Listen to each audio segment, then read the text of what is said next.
ने जो बातें कही हैं, क्या वास्तव में हमें अभी लंबा इंतजार करना चाहिए नंदीग्राम की सीट को लेकर? और क्या इस तरह की भी तस्वीर बन सकती है इतने बड़े गैप के बावजूद कि बीजेपी दिन चढ़ने के साथ कुछ बहुत बड़ा कमाल कर जाए और टीएमसी को पीछे छोड़ दे, या फिर यही ट्रेंड जो इस वक्त टीवी स्क्रीन पर दिखाई दे रहा है यही आगे भी कायम रहेगा? संजय जी। चित्रा जी, दो तीन बातें। मुझे ऐसा नहीं लगता कि अब ट्रेंड इतना बदल जाएगा कि शाम आते आते या रात होते होते तृणमूल कांग्रेस चुनाव हार जाए बंगाल में और बीजेपी चुनाव जीत जाए। फासला जो भी हो जाए, हो सकता है इतना बड़ा फासला नहीं रहे, फासला कम हो जाए, बीजेपी 100 का आंकड़ा पार कर जाए, 110 115 पर अटक जाए, तृणमूल कांग्रेस थोड़ा नीचे आ सकती है, ऊपर भी जा सकती है, फासला में अंतर हो सकता है, लेकिन चुनाव के नतीजे बदल जाएंगे। मुझे नहीं लगता है कि इसकी कोई गुंजाइश बची रहती है। दूसरी बात नंदीग्राम के बारे में, डेमोग्राफिक्स हर कंस्टिट्यूएंसी के बारे में, और मैं भी देख रहा था नंदीग्राम के आंकड़े, 3 चरणों के 3 राउंड की काउंटिंग हो चुकी है और सचमुच ममता बनर्जी लगभग 8 साढ़े 8 हजार वोटों से पीछे चल रही है, लेकिन अभी कई राउंड्स होने बाकी हैं, तकरीबन 27 से 30 राउंड की गिनती होनी है।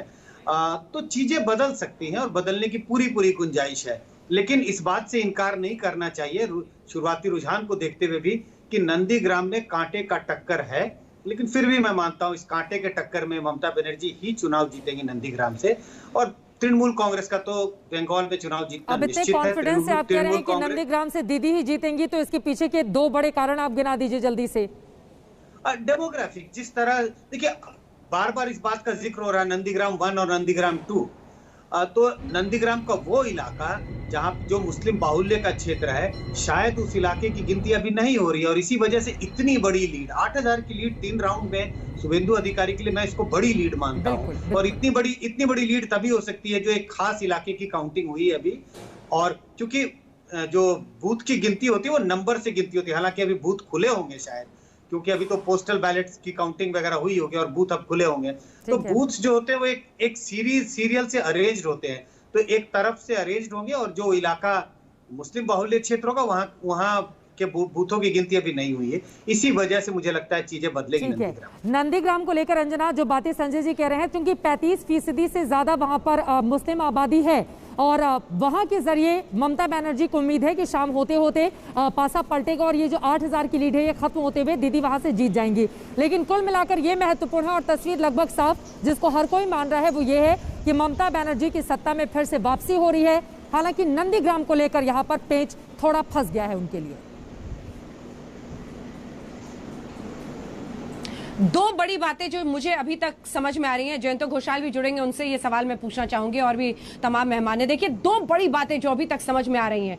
बीजेपी क्या सोचकर गई थी बंगाल में चुनाव? उनका ये कहना था कि मुस्लिम तुष्टीकरण, राजनीतिक हिंसा, ये 2 बड़ा प्लैंक उन्होंने बिछाया, उसकी बिसात पर उन्होंने अपनी चुनावी रणनीति को खड़ा किया।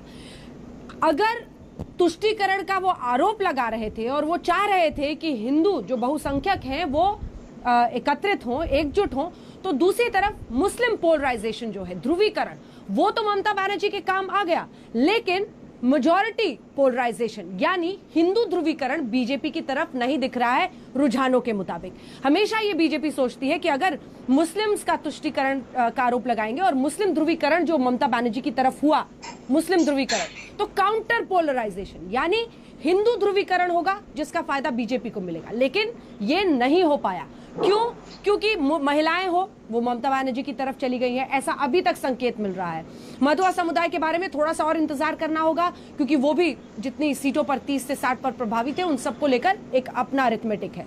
दूसरी तरफ अगर आप पूरी तस्वीर को देखें तो ममता बनर्जी ने जिस तरीके से अपने आप को बहुत एक्टिव रखा, चोट के साथ व्हील चेयर, जो सिंपैथी वाला मामला था, वो भी मुझे लगता है लोगों ने ये भरोसा देखा। और अगर आप